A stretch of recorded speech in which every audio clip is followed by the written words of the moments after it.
Stike yang kelahiran 28 Juli 1968. Itu terus mungkin seperti yang saya sampaikan tadi ya, yang lebih populer sekarang itu adalah Pak Aris.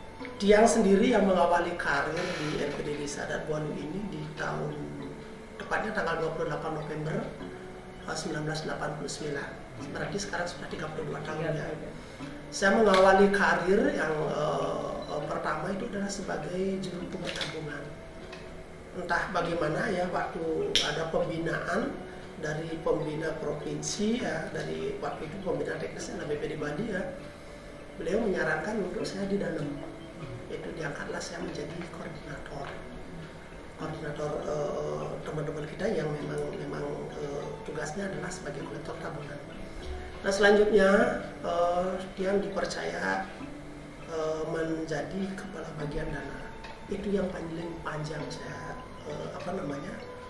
saya jabat posisi itu. Nah terus diberi juga kesempatan untuk mengikuti diklat dan lain sebagainya ya. Di tahun 95 saya diberi kesempatan untuk mengikuti diklat di Politeknik Negeri Bali. Nah terus di tahun 2006 itu saya dipercaya menjadi sekretaris sampai 2016. Dari 2017 sampai hari ini saya dipercaya menjadi kepala. Ini adalah mungkin usia kerja memang panjang, tapi usia menjabat sebagai kepala mungkin mudah. Dan saya lagi sebentar ya, mungkin saya sudah harus sudah mengakhiri posisi saya di sini ya untuk pensiun. Tapi kalau saya kalau diizinkan ya selesai 60 di posisi 60 tahun ya sudah berhenti dah sudah gitu. Artinya kita biar beri kesempatan kepada yang lebih muda. Dan dengan harapan kita memberikan kepada yang lebih muda, harapannya adalah bagaimana itu LPD lebih baik. Regenerasi ya. Basic saya enggak di keuangan sesungguhnya. Saya itu adalah kemarin sebelum 28 November itu saya adalah seorang buruh di proyek. Itu dasarnya. Karena memang orang tua saya adalah di situ. Nah, dari sana ya saya cuma tamat SMA. Kan kendala yang memang mendasar ya dari sisi SDM. Tapi saya berusaha untuk meningkatkan potensi yang saya miliki ya, karena kita bekerja di lembaga keuangan mau tidak mau harus belajar kan gitu. Nah, tahun 2004 saya mencoba untuk kuliah dan S2 bisa saya selesaikan di tahun 2007. Kalau dari sisi ini kan banyak ya, dari sisi kita kan juga ada lihat beberapa teorinya juga ya, seperti misalnya penampilan. Nah ini penampilan ini penting kan gitu. Bagaimana masyarakat atau kerabat desa itu atau nasabah pada umumnya percaya menaruh uang dengan kondisi kantor kita yang amburadul, tidak mungkin kan. Nah tetapi itu akan bisa kita wujudkan seiring dengan perkembangan usaha kita. Tapi kalau usahanya nggak berkembang, mau kita bangun seperti apa, pakai apa, kan nggak bisa kan ya. Harus kita benahi dulu dari sisi bagaimana kita menumbuh kembangkan kepercayaan masyarakat, bagaimana kita memasarkan produk-produk kita, dan kita membangun produk juga. Walaupun ya cuman 3 modul yang diberikan yang boleh dikelola usaha kita itu cuma tabungan, deposito dan kredit. Bagaimana sekarang kita meramu yang 3 ini menjadi beberapa komoditi yang memang dibutuhkan oleh masyarakat gitu ya. Nah, untuk meramu itu ya, yang pertama kita sentuh adalah spiritnya. Nah, bagaimana masyarakat itu menggunakan produk kita, setiap menggunakan produk kita dia ingat dengan LPD. Gitu. Maka kita bangun dulu brandingnya kita, itu kita bangun dulu, dan membangun branding perlu ada moto. Kan moto kita di sini ya di LPD Desa Adat Bualu ini adalah LPD Desa Adat Bualu, dekat di desa, dekat di hati. Itu moto kami.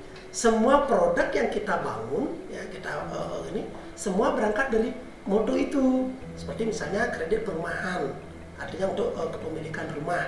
Bukan kita sebagai developer ya, bukan seperti itu ya, tapi kita hanya menyiapkan unit-unit pembiayaan. Dari situ kita beri nama kredit kita kredit Wisma Idaman Hati. Itu semua ya kayak gitu lah, udah agak melankolis lah gitu. Tetapi dalam hal ini kita artinya masyarakat itu untuk menggunakan produk kita sesuai dengan hati nuraninya. Misalnya yang bilang tadi adalah perumahan itu kita tidak maksakan mereka dalam satu lokasi, ya, tapi kita berikan kesempatan mau di mana sesuai dengan hati nuraninya. Kan bisa melihat lokasinya, oh ini cocok ini, ini tumpah jalan nggak cocok, mereka bergeser kan gitu. Kita tidak maksa di situ. Nah, dengan kondisi seperti itu Asdongkare ya, dari sejak kita launching tahun 2012 kita launching kredit Wisma Idaman Hati, kita sudah realisasikan unit-unit pembiayaan itu sampai 777 unit. Itu kisaran sampai 234 miliar. Itu sudah jalan. Itu. Dan produk-produk kami yang lain, kami juga ada kerjasama ya dengan pihak BPD. Itu ada Eling LPD, itu sudah berjalan juga di sini. Ada kita siapkan kris merchant, terus kris akuisisi, terus juga ada kita punya LPD mobile ya, dan juga kolektor kita lengkapi dengan teller mobile juga. Itu kita pengembangan. Nah, Asdongkare itu bisa diterima oleh masyarakat, oleh kerabat desa secara umum. Itu sih yang kami lakukan. Nah, untuk kantor ya seperti yang bilang tadi sempat dialog kita itu ya, kita di tahun 89 cuman modalnya 2.600.000, bayangkan. Nah, kalau dulu itu 2.600.000 itu banyak, kita bingung mau cairkan kemana. Itu yang terjadi pada saat itu. Nah, kita warawiri kantor di Jalan Gopala pertama itu di tahun 2089, terus kita pindah ke Banjar Cenduk, kembali lagi karena sudah selesai direnovasi, kita kembali lagi ke Jalan Gopala, terus tahun 95 kita di Jalan Goro Pesetra, 2014 kita ke sini. Ini kita masukkan dalam rencana kerja ini 2 kali, baru diterima oleh perjuru desa. Ini dulu kita ruko, kita beli sama tanahnya, ini sudah menjadi milik LPD, bukan milik bukan atas nama desa. Tapi nanti kalau LPD kalau sudah berhenti operasionalnya ya otomatis menjadi milik desa. Ini saya lahir ya di desa Bualu ini ya, di Kelurahan Benua ini. Itu tanggal 28 Juli 1968 ya. Orang tua saya, bapak saya itu adalah seorang undagi bikin rumah mabadi itu. Nah, terus ibu saya ya ibu rumah tangga. Nah, terus saya di tempat pertama itu dari kecil ya, dari kecil saya tuh beternak juga ya, pulang sekolah dari waktu SD ya, saya beternak sapi. Terus itu karena saya udah sedikit bisa tahun udah tamat SMA, saya belajar ikut bapak ke proyek itu, dan di sana juga diberi juga kesempatan menjadi kepala tukang ya, sedikit manor lah namanya ya kayak gitu. Nah, jadi kepala tukang juga di situ ya dengan gaji 1.100 per harian itu. Nah, dari tubuh saya dulu ya mungkin sekarang agak sedikit hitam, kalau dulu hitam pekat gitu.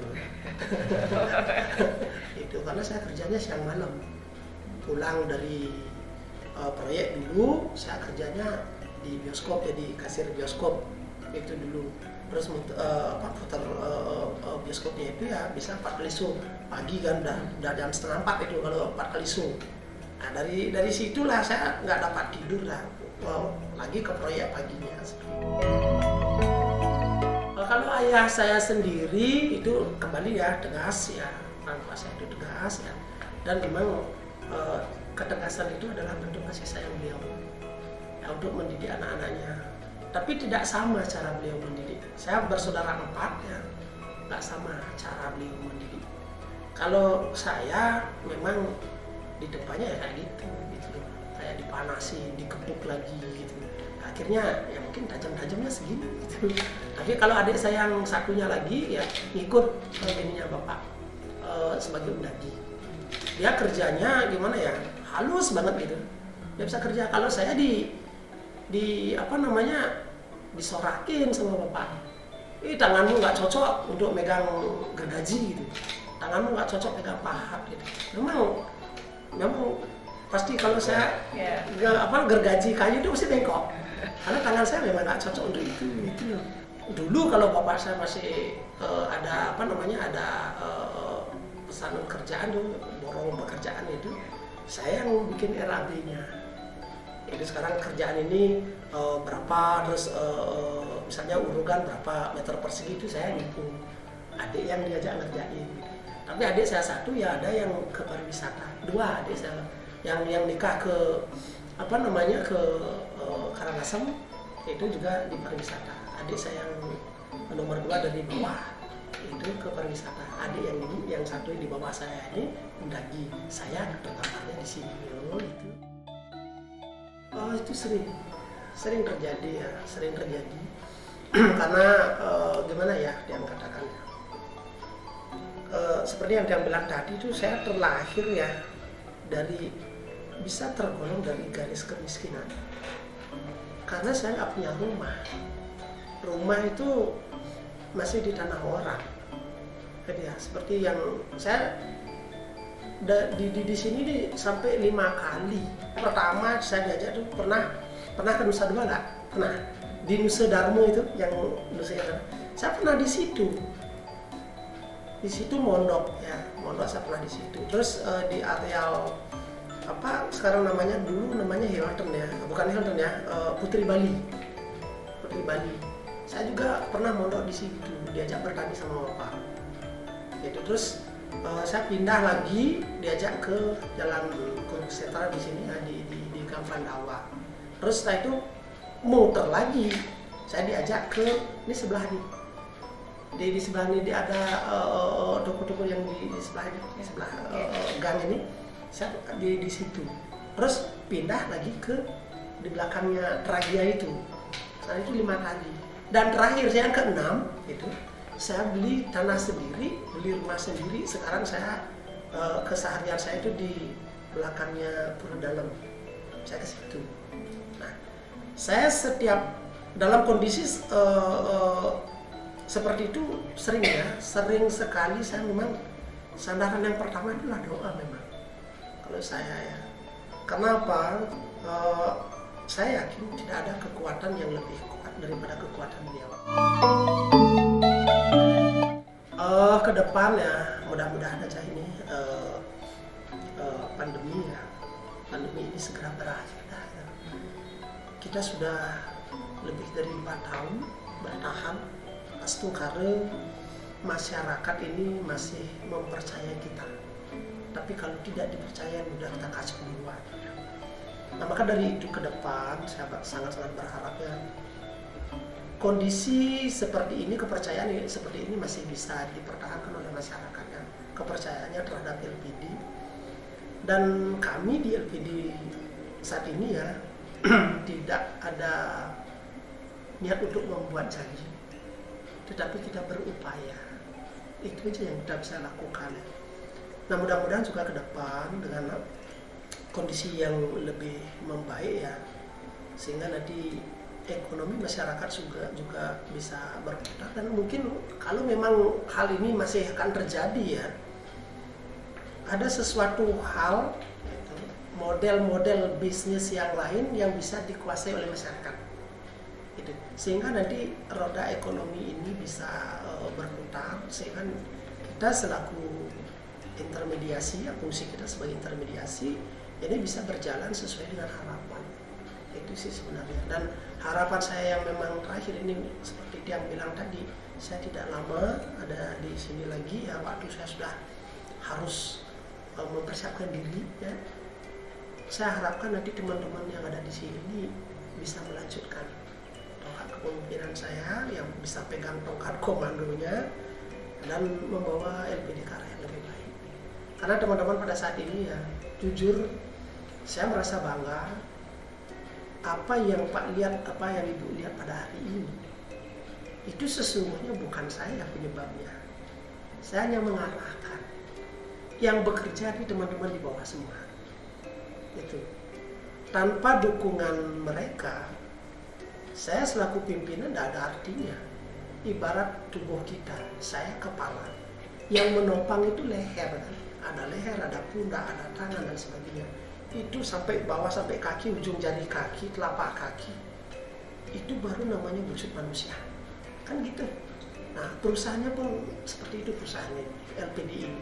Coba aja teman-teman nggak terima dengan gaya kepemimpinan saya. Mungkin juga mereka bisa demo dan lain sebagainya, sah-sah saja. Tetapi sampai hari ini ya, saya pimpin LPDI ini dari 2017 sampai hari ini, mereka semangat. Walaupun ya, jujur nggak, Bu, gaji mereka saya potong. Mereka masih siap bekerja. Itu yang membuat mungkin susah saya lupakan ya dalam hati saya. Mereka begitu semangatnya untuk membantu kita, untuk menjaga citra LPDI sampai hari ini.